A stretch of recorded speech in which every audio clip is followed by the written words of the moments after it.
Yo, what's going on, everybody? Welcome back to the channel.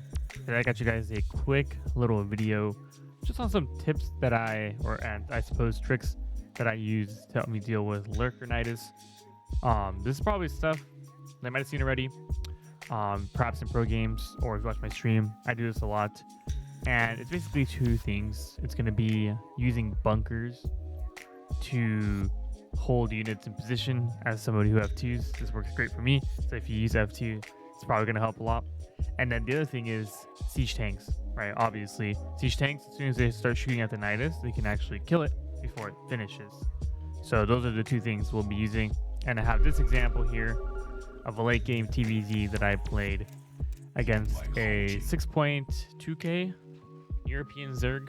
Not entirely sure who it was, but as of course, gotta have all the ghosts first, right? So we have all our ghosts for the lurkers, and then here's when the overseers come. And so basically here, you kind of already, once you see lurkers, it's kind of like a given, right? That I suppose depending on the level you're at, but for the most part, you're gonna see Nydus worms. Everyone does it, and then some people go even crazier. They use two, and that makes it harder, right? Because they can drop them in two different locations.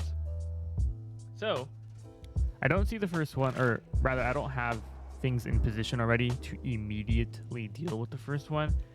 And that's a big thing. You want to try to have vision of, like, basically your main, of course, right? But even in places such as my third. So if you look at my third, having vision of this here is going to help me a lot.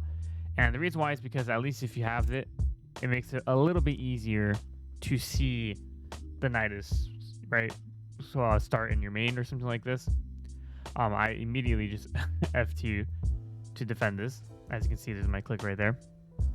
So that's, you want to, try. The first one is always the most important one, because the first one, if it gets up, maybe you're already cooked. But if you're able to catch it, then that Nydus worms are in play, and then you can actually set up to deal with it. If you can scout Nydus worm ahead of time, that's great too.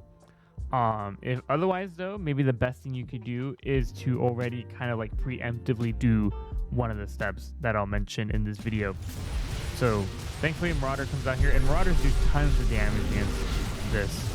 And so by having one or two Marauders in these bases, you can effectively shut down Nydus worms, right? Now, depending on the player, right? If they're smart, even if you have missile turrets here, let's say, or something like this, or they see the bunker, you might try to go all the way around and then come from a different angle, right? And so that's sort of the hard part. And so that's why I like using both of these together, because siege tanks and bunkers, because they complement each other. Bunkers can cover these little corners, and then siege tanks can cover some of the more like open areas, I suppose, right, or general areas. And so that's what I do here. So as soon as this happens, I have two Vikings. The Vikings were actually for Vipers, but it works out here that I can use them for that. And then, as you can see, changelings start popping up and things like that. I'm like, okay, so for sure there's lots of Nydus going on. So let me just start spreading some siege tanks as well. And so that's what I effectively do. I start, bunker here. It just needs to be full of Marauders. Do you have the idea? Siege tank here. The siege tank could probably be like here, right? This is also fine because it covers this area. And you don't want to also rely 100% on siege tank. So for example, you might think, oh, I'll just leave a siege tank in my main, and that's it. It might be hard to cover all the space, but the other thing as well to consider is that if people are smart, again, depending on your level, they can drop the Nydus next to your tank, and then that also causes a problem. I just realized how many sensor towers I had in this game, in this one spot. Very interesting. Okay, so here's the attempt number 2. I should have left my Vikings there. I think that's a mistake. And so you can see here that this happens. And sometimes the hardest thing as well, especially when you're maxed out, it's not so much that you don't see the Nydus worms come up. It's that when they do start, you don't have any units nearby. And there's effectively no way for you to deal with it. So at least by applying these steps, you just increase the opportunities you have of shutting it down before it gets started, right? And it may not always be like, it's not going to be 100% effective because nothing is. But it's going to be pretty effective. I shut down every Nydus that happens in this game except for one. And the one that I didn't, thankfully, wasn't in my main. It's actually here. And it didn't have any oversteers with it. It was a changeling. So I was able to use my cloaked ghost to snipe the lurkers, and they didn't have any vision. So here you can see that happening, right? And so that's why I think it's great. Siege tank here, siege tank here. This is what I was talking about. I recognize. Oh, there's no overseer, and everything was getting sniped. And that was great for me. Now I'm trying to do some nuke stuff as well. But yeah, just not to make this video too long, but that's essentially it. So again, just emphasizing maybe a siege tank here. I eventually do put one here. I have a siege tank over here. You can put one in your main as well. So for example, if I had the bunker here, maybe I could put a siege tank here to cover this back area. And then, same thing for your other bases, right? You want to spread them apart. This is also very smart. He decides to go a different angle.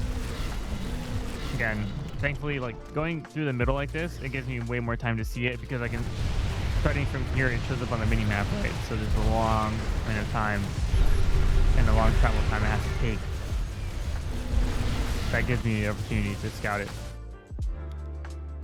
So if you're an F2er or you just struggle with Nydus worms, lurkers as well, as I'm sure many of us have experienced and will probably be experiencing for the foreseeable future, then I would highly suggest trying these little changes up to see if that helps you. Again, this is probably going to be the most helpful for people who utilize F2, aka me.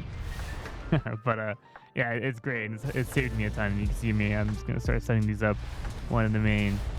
I'll put one here eventually. But you see, just having the units close by, it makes a huge difference. And so that's why, it's really the biggest reason why that's where this tip helps. Alright boys, that's it for this video. Just a quick little assist for you all on your ladder adventures. This is what I was talking about earlier, by the way. If you have any questions about this, or you want me to give you some general advice, feel free to leave a comment down below. And I'll catch you guys later.